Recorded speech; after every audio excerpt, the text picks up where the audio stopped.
Bismillahirrahmanirrahim. Assalamualaikum warahmatullahi wabarakatuh. Alhamdulillah, bertemu lagi kita dalam pelajaran fiqh dengan tajuk solat Jumaat. Hari ni hari apa? Hari Jumaat. Jom kita belajar berkenaan solat Jumaat. Solat Jumaat ialah solat 2 rakaat yang dilakukan pada waktu zuhur hari Jumaat secara berjemaah, didahului dengan 2 khutbah.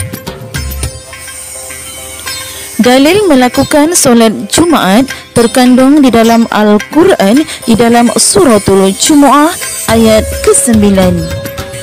A'udzu billahi minasy syaithanir rajim.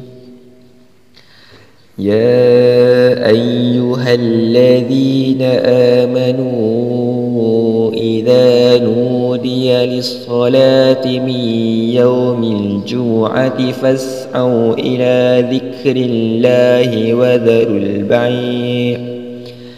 Dzalikum khairul lakum in kuntum ta'lamun. Maksudnya, wahai orang-orang yang beriman, apabila diserukan azan untuk mengerjakan solat pada hari Jumaat, maka segeralah kamu pergi mengingati Allah ke masjid untuk mengerjakan solat Jumaat.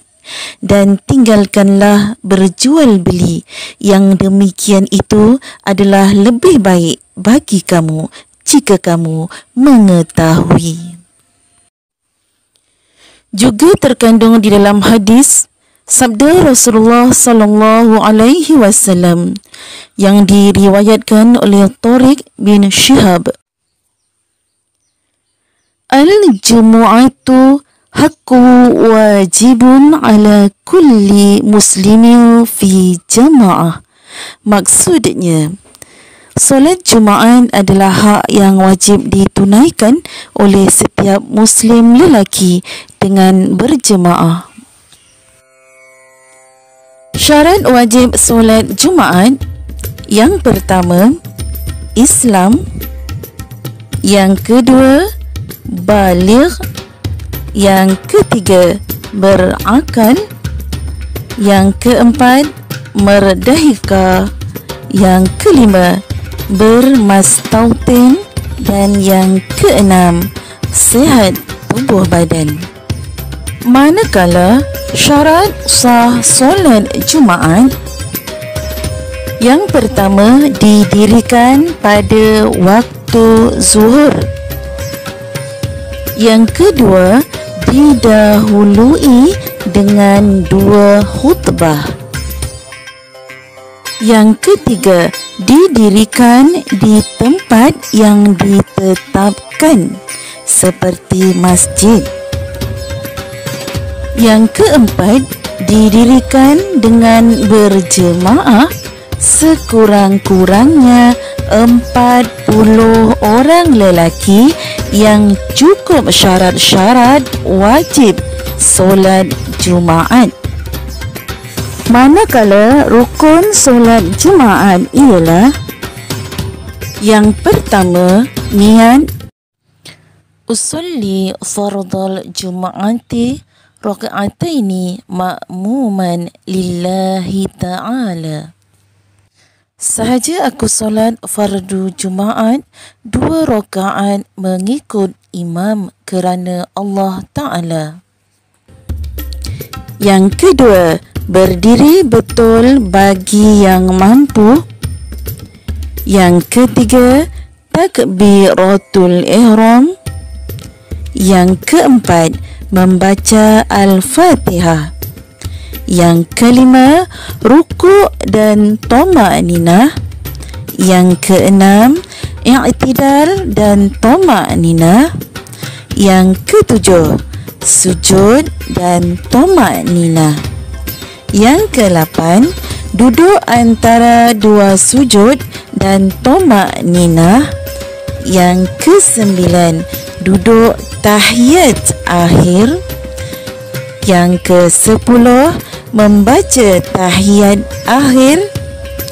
Yang ke-11, membaca salawat. Yang ke-12, salam. Dan yang ke-13, tertib.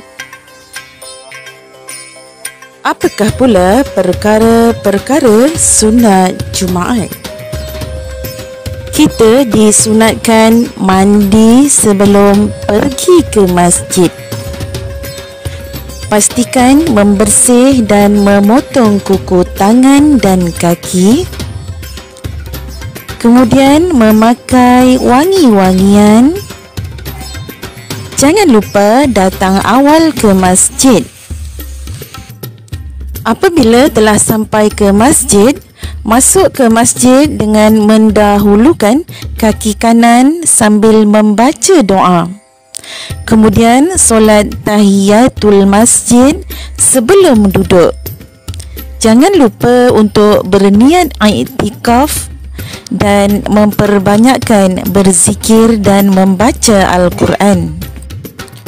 Sebagai amali kepada solat Jumaat, adik-adik bukan sahaja dikehendaki belajar tetapi dikehendaki mengerjakan solat Jumaat pada setiap hari Jumaat.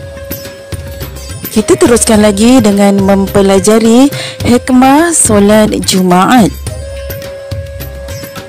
Hikmah solat Jumaat yang pertama, kita dapat mentaati perintah Allah.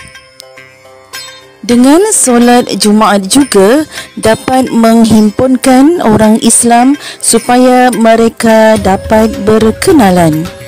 Selain daripada itu, solat Jumaat dapat melatih taat kepada pemimpin dan berdisiplin. Orang yang mendirikan solat Jumaat juga akan mendapat pengajaran daripada khutbah Jumaat serta dapat menghayati syariat Islam yang menjadi panduan dalam kehidupan. Tahukah adik-adik, orang yang meninggalkan solat Jumaat 3 kali berturut-turut dengan sengaja, Allah akan menutup pintu hatinya. Maka amalkanlah, dirikan solat fardu dan solat Jumaat dengan sempurna. Jangan lupa solat Jumaat. Assalamualaikum, jumpa lagi.